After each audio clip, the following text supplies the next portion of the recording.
All right, welcome back. So we are jumping into the book of Esther. So in chapter 1, we are introduced to a very powerful king. His name is King Ahasuerus, and he is throwing this big lavish feast, and we see that he's married to Queen Vashti. She is also hosting her feast for the women, and on the 7th day, when the king and all his boys are very drunk, the king requests that Vashti be brought to him so that he can show her off and show his boys how beautiful she is, and she refuses to come.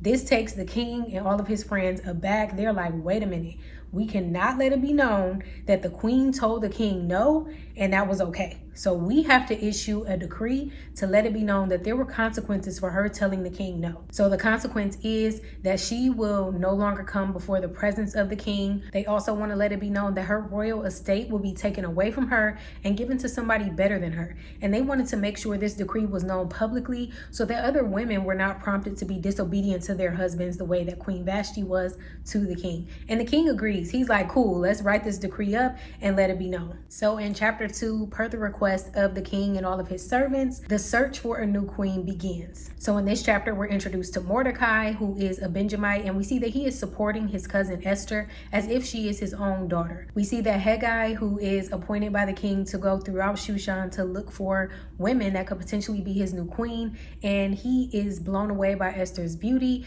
and he immediately says she needs to be considered as one of the women that will be the new queen. So he gives her all the requirements she needs to begin that purification process, and she's taken to the women's house. And at the direction of Mordecai, Esther makes sure not to let it be known that she is a Jew. So Mordecai told her, don't let anybody know you're a Jew, and Esther actually listens. There's a 12-month purification process. After the purification process is over, then the women are given into the custody of the king's chamberlain, who is over all of the king's concubines. So all the women are taken to a different location. Esther goes before the king, and he is blown away by her beauty, just like everybody else that's seen her. And he decides to give her the crown and declare that she will be the new queen. Scripture says that the king loved her above all the women. So after she's appointed queen, the king throws another great feast. And we see that Mordecai is sitting at the king's gate. While he's at the king's gate, he overhears 2 of the king's chamberlains talking about how they want to harm the king. So Mordecai passes this message to Esther. Esther lets it be known to the king. And once that story is verified, then the king follows through with punishing and killing these 2 men. In chapter 3, we see that the king promotes a man named Haman. And once Haman is promoted, everybody bows to Haman except for Mordecai. And 2 servants see that Mordecai is not bowing to Haman. So when they ask him about it, why aren't you bowing to Haman like everybody else?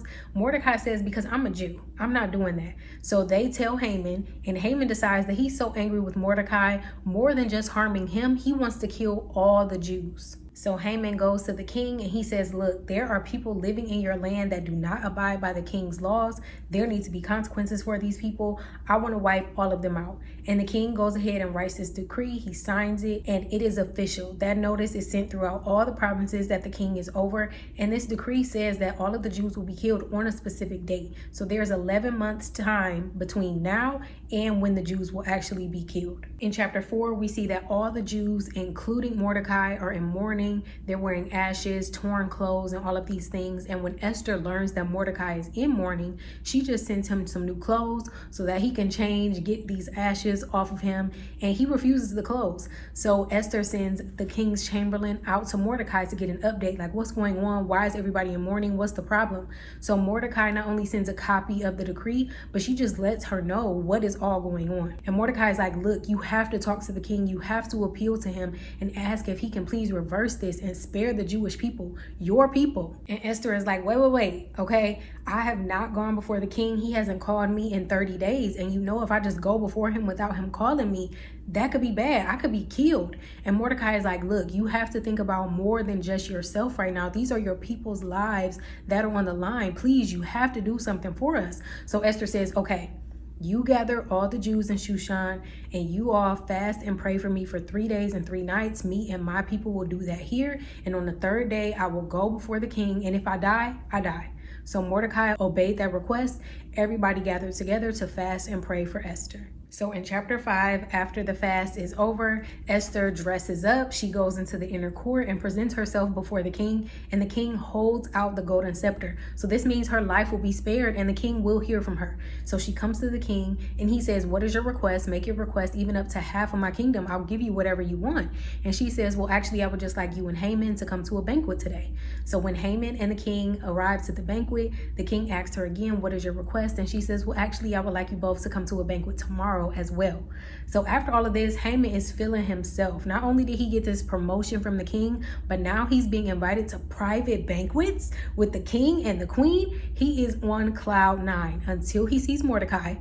And then Mordecai completely burst his bubble because, again, Mordecai is not bowing to Haman. So he goes home and pouts to his wife and his friends. And he's like, look, I am so special that Esther, Queen Esther, invited me to come to a banquet with just her and the king. And tomorrow I get to do the exact same thing. But look, I was on cloud 9 until I saw that Mordecai. He just ruined my whole mood. And his wife is like, look, all you have to do is build a gallows, okay? And then after you build the gallows tomorrow, since you're so special and clearly are favored, ask the king if you can just kill Mordecai on the gallows. And then your problems will all be solved. So Mordecai is like, excellent plan, will do. So the gallows are built and he's prepared to have this conversation with the king tomorrow. Then in chapter 6, we see that this is a night where the king is just unable to sleep. He can't get any rest. So he wakes up and he asks that the chronicles and the records of the king be read to him. So when these records are read to the king, he is reminded of how Mordecai spared his life, how Mordecai warned him of 2 men that were in his close circle that wanted to harm him, and they were able to be killed, and the king's life was spared because of this information. So the king is like, okay, what do we do to honor this person? Because I didn't hear that in the record. What do we do to honor this Mordecai? And the people are like, nothing was done. And the king is like, okay, this is a big mistake on my part. So the next day he runs into Mordecai and he's like, what should the king do? When the king wants to honor somebody, what should I do? And of course, Haman has been feeling himself. Remember, on cloud 9, you can't tell him nothing. Everything is about him. So he's like, of course, the king asking me this question, he clearly wants to honor me. So he rattles off all these things that he would love to have for himself. And the king is like, oh, wow, these are all excellent ideas. Okay, you know what, Haman? Do all of that for Mordecai. And Haman is shook, disgusted. My enemy? You want me to give him all the good that I wanted for myself? But Haman has to obey because this is the order of the king. So Haman obeys, and then he runs home back to his wife and friends, crying, distraught. He's telling them what he had to do for Mordecai. So at this point, his family is like, look, we put forth a good effort. We tried to get rid of your enemy. But at this point, it's looking like you are going to fall by the hands of Mordecai. We gave it a good shot. But the jig is up. We're done. We're done. And then the king's chamberlains come to escort Haman to the banquet with Esther and the king. Then in chapter 7, Haman arrives to the banquet and the king once again asks Esther, he's like, okay, look, what is your request? Whatever you want, just make the request up to half the kingdom. I will give it to you. And Esther says, my request is that you spare the lives of me and my people. We are set to perish because somebody made a decree that our lives will be ended. Look, if we were going to be bondservants, that's fine. I wouldn't have said anything, but our lives are at stake here. And the king is like, who made this wicked request? Who is in charge of this? And Esther is like, that wicked Haman. He's the one that wants to kill me and all my people. So Haman is sitting there shook, and the king is so upset. He's like, I gotta go for a walk. So while he goes and takes a walk, Haman is pleading with Esther to the point he got beside himself. He's falling on the bed that she's on, begging for his life. And the king walks back in the room and sees Haman doing this. And he's like, oh, you would force the queen in my very presence? Oh, you really lost your mind now. So the people capture Haman, they snatch him up, and the king's chamberlains are like, oh my gosh, we can carry out Haman's execution on this gallows that he had built for Mordecai. And the king is like, say less, absolutely, please go do that. So Haman is killed by the very tool, the very instrument that he built to kill his enemy. So Haman is killed, and it says that the king's wrath was pacified. He was soothed knowing that Haman was killed. Then in chapter 8, we see the ring that the king gave to Haman is taken from Haman and put on the hand of Mordecai. Mordecai is given an appointment in the kingdom. And then Esther goes on to plead for the lives of her people. She's like, look, we have to reverse this decree. My people's lives are still at stake because you wrote and signed this decree. This has to be reversed. And the king is like, okay, the problem is Whenever the king has a decree that is signed and sealed, there's nothing anybody can do to reverse it, even me. But what you can do is write another decree that says that the Jewish people have the right to fight back. They can fight back and try to spare their own lives. They can kick butt if they want to. So if they want to fight for their lives, they have the right to. So we can do that. So that is exactly what happens. Esther has a decree written that says that the Jews can fight for their lives. They can fight back. So that decree is also signed and sealed by the king and put out into the provinces. So the Jews are excited. They're super joyful. And what's funny is it even says in verse 17 that other people in the land even became Jews because they were fearful of the Jews at this point. So they converted to Judaism. They're like, look, we want to be Jews too because we don't want no problems when that day comes and y'all fighting against your enemies. We want to be on your side. So in chapter 9, the fateful day comes. The Jews fight for their lives and they slaughter the people. We even see that some of the rulers and the lieutenants and the deputies in the provinces, they even help the Jews because it says in verse 3, the fear of Mordecai fell upon them. So not only were the Jews fighting against their enemies, but even leadership and rulers were fighting on the side of the Jews. So they killed 500 people in Shushan. We also see that the sons of Haman are killed. So after that battle, the king gives an update and a report to Esther. And he's like, okay, this is the update. This is what happened in Shushan. What would you like to happen in the other provinces? Whatever you say is going to be done. And Esther is like, I would like the same thing to happen tomorrow. I would like the Jews to have an opportunity to continue to fight for themselves. And the king is like, absolutely, let's do it. The next day, Haman's sons are hanged in the gallows and over 75,000 people are killed by the Jews. After all their enemies are defeated, the Jews rest. They hold a feast. And this feast is something that needs to be remembered on an annual basis called the Feast of Purim, to remember this time where Esther risked her life to save the Jews and the people conquered their enemies. They won. And then to wrap up the book in chapter 10, we see where the king declares the greatness of Mordecai in chapter 10. Then we move on to the book of Job. So if you remember from the very first video, we talked about the 3 applications of scripture: the historical, the doctrinal or the prophetic, and the devotional applications. So when we think about those 3 applications and apply them to the book of Job, those 3 applications can actually be considered 3 perspectives from which we view the book of Job. So if we look at the book of Job through the historical perspective, we can understand that the book of Job is about a literal physical man that lived on earth, a real man named Job, and all of these awful events that we'll see in the book actually happened to him at a specific point in history. Then if we look at the book of Job through the devotional perspective, we can view the book of Job as the suffering of a righteous person in the sight of God. And then the prophetic perspective, there are actually 3 different types. So the first prophetic perspective could be the suffering of a man in hell. So every single verse from chapters 1 through 42 can be viewed as the suffering that a human being will experience in hell. The second prophetic perspective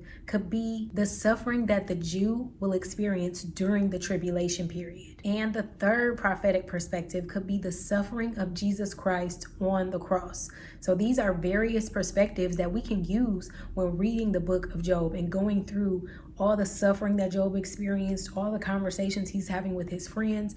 Every single thing can picture one of these perspectives depending on the lens through which you read this book. So, starting with Job chapter 1, we are introduced to an upright and perfect man named Job from the land of Uz. So, Job is actually a Gentile person, but he serves the Jewish God, the God of Israel. This Gentile is serving the God of Israel, which is pretty cool to see. So, we see that he has 10 children, he has plenty of cattle, animals, a great house overall.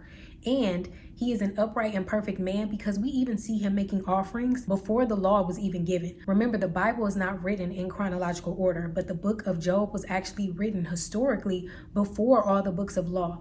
All the laws of Moses and all the things that were given to Israel, this book actually happened before that. And yet we see Job making burnt offerings to the Lord. He's making these offerings for his children just in case they sinned in their hearts against God. So he's trying to cover all of his bases for his children and his family overall, being that covering for them, that spiritual covering to make sure that him and his family are in right standing with God. The next cool thing we get to see is the authority that God has over Satan. So this is the day where we see that all the sons of God have to present themselves before God. And we even see that Satan is required to do the exact same thing. He has to give an account to God. He has to come before God when God summons him and give a report. So God asks Satan, okay, what have you been doing? And Satan says, oh, I've just been walking up and down throughout the earth. And then God is the one that proposes Job to Satan, which sounds crazy. God says to Satan, have you considered my servant Job? And Satan is like, oh yeah, I considered him, but I want you to know the only reason he's an upright and perfect man is because of all the good stuff you've given him. Remember, I said that Job has 10 children, plenty of cattle, plenty of animals, plenty of servants, a beautiful house overall. So Job has been blessed physically. On the earth, he has everything any man could ever ask for, right? So Satan is like, that's the only reason he's good to you. That's the only reason he obeys you. But I guarantee if he lost all of that, he will curse you to your face, God. And God is like, okay, I hear you. Go ahead and try my servant Job. Go ahead and do what you want, but don't touch him. So we see God's authority over Satan. Not only does Satan have to give an account to God, Satan has to come before God when God calls him.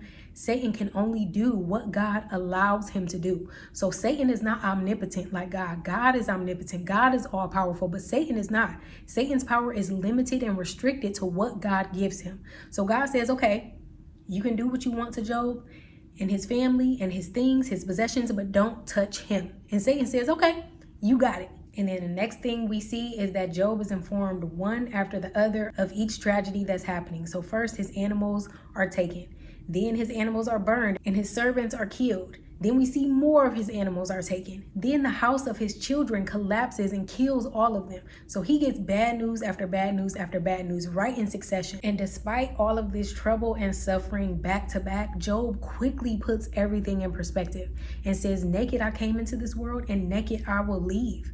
So he is not holding on and clinging to these things. He's clinging on to the God who blessed him with those things. He puts everything in perspective and says, look, all these things came from God. So if he wants to take them away, that's his right. I didn't have anything when I was born. I didn't have anything when I was brought into this world. So I can leave without anything as well. And I think that's a beautiful example of something that we should do as well. The things that we are blessed with on this earth are nothing compared to us being able to have that perfect fellowship and connection with God. So we have to hold our possessions, the people we love, the things we've been blessed with an open hand because they aren't ours. So we have to have our hand open to receive and hand open for things to be taken away when God wants to take them away. So in spite of all of this loss, Job never sinned against God. Then we see in chapter 2, once again, Satan has to give an account to God. He comes before God and God kind of brags on Job once again. He's like, look, all that suffering he endured, and Job is still a man of integrity. Have you considered my servant Job? And Satan is like, yeah. But that's all because I didn't get to touch him. But I guarantee if I mess with his body, he'll have some words for you. He will curse you. If you take away his health, that's it. That'll be the thing that breaks his back. That'll be the thing that'll cause him to turn away from you. So God says, fine, you can touch his body, but you cannot kill him. Once again, God restraining the power and the ability that Satan has. He can only go as far as God allows him. So Satan does exactly that. He causes Job to break out in boils throughout his entire body. He's scraping the boils off. It's nasty, it's gross. And his wife is like, look, just curse God and die, okay? This is a hot mess. You look nasty. We done lost our kids. Everything is gone. Curse God and die. And Job once again puts everything in the right perspective. He says, can't we receive good things from God? And can't he take those things away? So once again, throughout all of this, Job never sinned. Next, we're introduced to Job's 3 friends, Eliphaz, Bildad, and Zophar. So when they initially come see Job, they don't even recognize him because remember, he has all those yucky boils all over his body. So initially just seeing him, they burst into tears. Ain't nothing wrong with y'all. You came to comfort me, but you burst into tears, whatever. So they burst into tears, they gather themselves, and then they sit in silence with Job for 7 days and 7 nights, pure silence, which is perfect. That's the perfect thing to do because sometimes people are so grieved that we love that just our presence is enough. There aren't even words we can use to provide sufficient comfort. So just being there and being silent and being present with them is all we can provide. And that's the best thing you can provide. So his friends did something great right here. Then in chapter 3, we see that Job breaks the silence and he is immediately just cursing the day he was born, cursing his birth. He's cursing the fact that he just didn't die in his mother's womb. So suffice it to say, he is overwhelmed with grief. And these are what we would call in the behavioral health field, these are passive suicidal thoughts where he is just hoping for death, wishing for death. He does not have a plan to actually harm himself,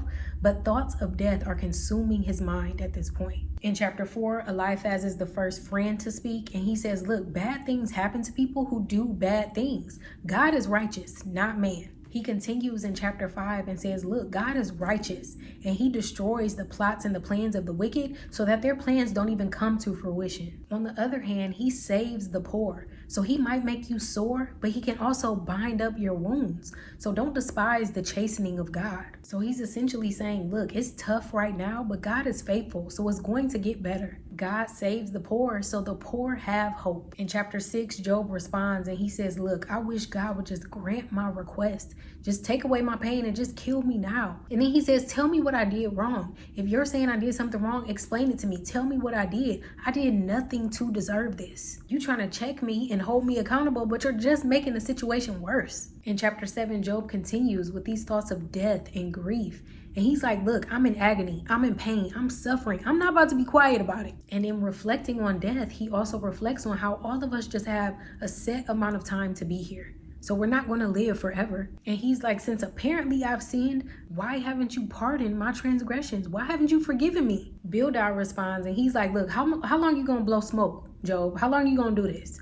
Because if your children sinned and had specific transgressions, God just carried out just punishment for them. God is a just judge. So if you say you're innocent, and if you really are, God will awaken and respond to you when you're talking to him, if you're innocent. He says God won't cast away a perfect man, and he certainly won't help an evildoer. In the next chapter, Job talks about how mighty and how great and how powerful God is, how he spread out the heavens and walks on the waves of the water, how he appointed all the constellations in the sky. So who can really question God? Who can ask him questions? The all-powerful, mighty creator God. He's like, if I called him and he answered me, I wouldn't even believe that he would listen to my voice. He's like, I could try to justify myself and prove my innocence, but my mouth would condemn me and just prove that I am perverse. He says, God is superior to man, so I can't speak and then not fear him. He says, God destroys the perfect and the wicked. So me being perfect doesn't even matter for real. In chapter 10, Job just says he's weary with life.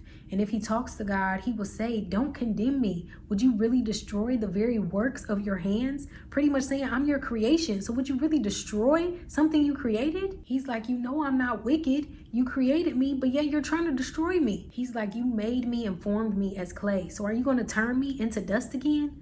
I mean, you should have just taken me from the womb to the grave.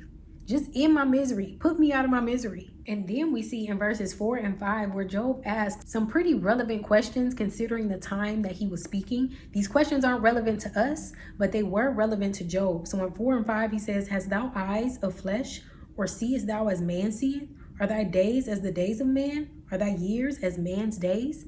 And we know this isn't a relevant question for us because we know that Jesus came to earth, walked the earth. He was 100% God and 100% man. So the answer to all of these questions from our perspective would be yes. And we know this because of Hebrews 4, starting at verse 14, which says, seeing then that we have a great high priest that is passed into the heavens, Jesus, the Son of God, let us hold fast our profession. For we have not an high priest which cannot be touched with the feeling of our infirmities, but was in all points tempted like as we are, yet without sin.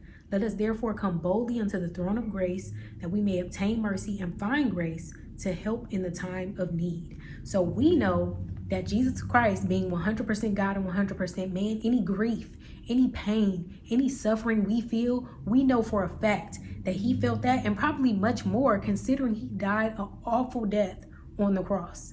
So this was a relevant question for Job, but not so much for us. Then in chapter 11, Zophar responds and he's fed up. He's like, look, we can't let you continue to talk like this without giving you an answer. If we really think about it, God is giving you less than your sin deserves. He's like, can anybody know all there is to know about God and understand the things he does and wants to do? He's like, stretch out your hands to God. And if there's any iniquity in your hands, put it far away from you. And then you can be blameless before him. In chapter 12, Job responds and he's like, look, y'all aren't the only people with wisdom around here, okay? I'm wise too.